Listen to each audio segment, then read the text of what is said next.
crafty friends, it's Jess from jesscrafts.com, and today I'm here with some Halloween cards featuring Create a Smile stamps. As I typically do with a stamp set, I stamped a whole bunch of images from the stamp set, and I'm going to color them all at the same time, and then I'm going to make a couple of cards with them. I don't always show that in the process, but that tends to be my general kind of go-to with card making. I figure if I'm going to load up one stamp in the MISTI, may as well load them all up. And also for scan and cut, since that's what I use to cut my stamps, it's easier to, it takes just as much time to cut out a bunch of stamps as it does to cut out one for the most part. So it's a method that works for me. I'm going to start by Copic coloring. I stamped all these images on Recollections 110-pound cardstock from Michaels, and I stamped it with Simon Says Stamp Intense Black ink. It's not necessarily my favorite black ink, it's just kind of the one that is closest to me often, but I use the MFT, Black Licorice Hybrid, and Memento also works well, just as long as it's Copic safe. And I'm going to be coloring today with teal and purple. I used BG13 and BG49 for the teal, and even though they're really far apart, they blend well together. So if you don't own markers where the numbers are close together, I, as always, encourage you to just kind of play with them and see if you can make them blend, because sometimes unexpected color combinations do work. And you can always try the tip-to-tip technique where you touch the light marker to the dark marker to help everything blend. I'm also using the V25, 22, and 20 combo. It was one of the first V combos that I found that I really liked and worked out well, but it's definitely a lighter, more sort of lavender set of purples, and I think that it works really well with the teal. I like purple and teal for Halloween personally, so now that I've picked out a teal combination, a purple combination that work, I'm going to use them to color a couple of different things in this set of images. And I'm not going to go through all the coloring because it would take a long time, but in this case I'm generally going from darkest to lightest. I'm doing that because there's small areas to blend. I think that when you are blending in large areas, it's good to lay down a base of the lightest color and maybe even go light to dark, but in small areas I just tend to go dark to light. It usually blends well enough in, and it can be really fussy to get your marker in those tiny spaces anyway, so to make less paths, to go over the color less times by going dark to light can be helpful so there's no bleeding. As I mentioned, I'm going to cut them with my scan and cut, so you see there is cut out the whole sheet of them all in one pass, and as I said it before, I colored 2 sheets of them, so I have lots of little images to work with, and I'm ready to start making some backgrounds. So I wanted to play with the Faber Castell Texture Luxe in the silver color. I thought silver would be great for Halloween, and it would add shimmer to the cards without adding sparkle, and that was important to me because glitter is not good for making cards for hospitalized kids or many other organizations. They tend to avoid glitter, so I like the idea of shimmer without glitter, and so that's why I'm using this. I'm using thin black cardstock that I bought in bulk from the craft store. It's not generally my favorite for this because sometimes when you add thick material like the Texture Luxe, it can buckle a bit more and a thicker cardstock might do better. But this did work out well. My Texture Luxe was still in great shape. I kept that, there's like a little paper piece that is between the lid and the container, and I keep that in there because it helps to keep it sealed. So make sure you keep that piece, do not throw it away.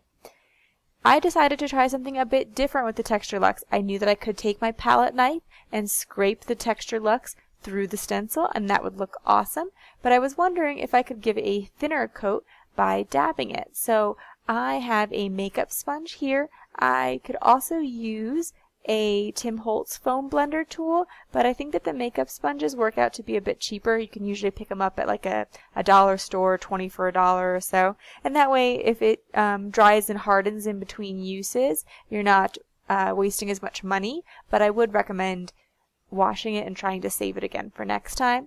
In order to make sure that it's not too globby, I'm kind of tapping it off on my craft sheet and then tapping it through the stencil. I can still pick up all that Texture Luxe off the craft sheet, that's not wasted.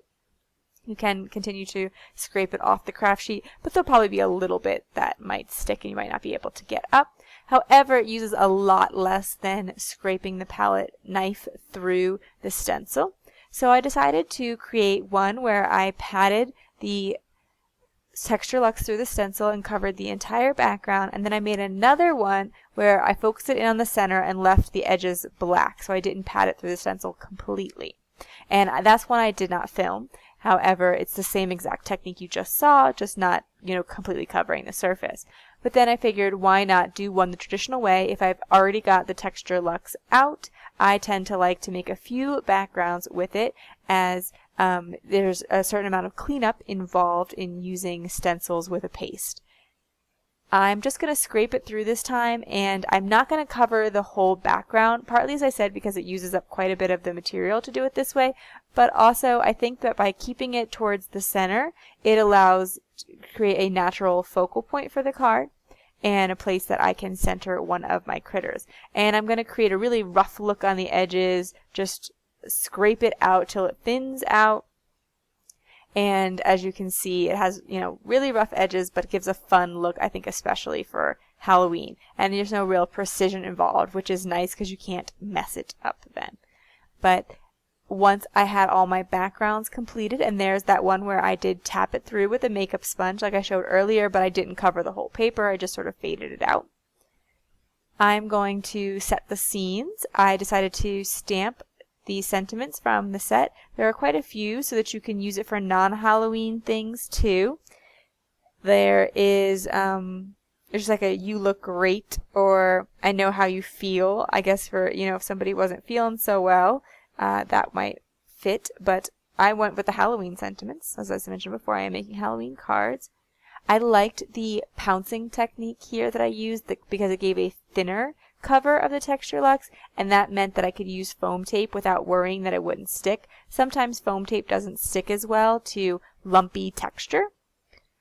And then I'm going to create a second scene, but this time I'm going to use a lot more critters. Oh, I wanted to mention that I stamp with VersaFine ink when I stamp the sentiments, even over colored pieces like that, just because it's a really crisp dark ink, and I know that I can stamp it one time and it will come out perfect, which I don't always get with dye inks. VersaFine is a pigment-based ink.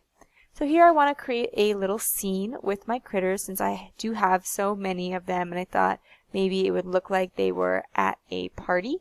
I did have a little bit of a hard time because I was like, maybe there should be an uneven number of critters, as it does tend to look better if there are odd numbers of things, but I thought, well, I could make the odd number by adding a little sentiment bubble, or at least that's my hope here. So I'm just going to use my ATG gun to adhere all of this down. This particular card I would not donate to Cards for Hospitalized Kids because of the Grim Reaper bunny. He's just a little too macabre for that sort of card. It's supposed to be more of a fun, upbeat Halloween card, so I think that well, I know for the next card what I'll do is I'll use the piggy, and so I'll just put the little pig Frankenstein with maybe a boo sentiment in the center of this textured piece. And again, I know that I want it to stick down with some strong adhesive, so I'm just going to go in with my ATG rather than foam because there already is a little bit of texture. But by keeping it simple, I'm going to make sure that it's okay to donate for sure. And that's going to be it for all three of my cards. If you like this video, please give it a thumbs up. If you're interested in more crafty tutorials, be sure to subscribe to my channel. I'm going to leave links to the products in the video description below, as well as some links to other videos that you might enjoy. If you don't already know, Create a Smile Stamps is kind of having a comeback, a new release coming on August 14th, so be sure to check that out, and I will have a video with a new release in the near future, so keep an eye on the channel for that.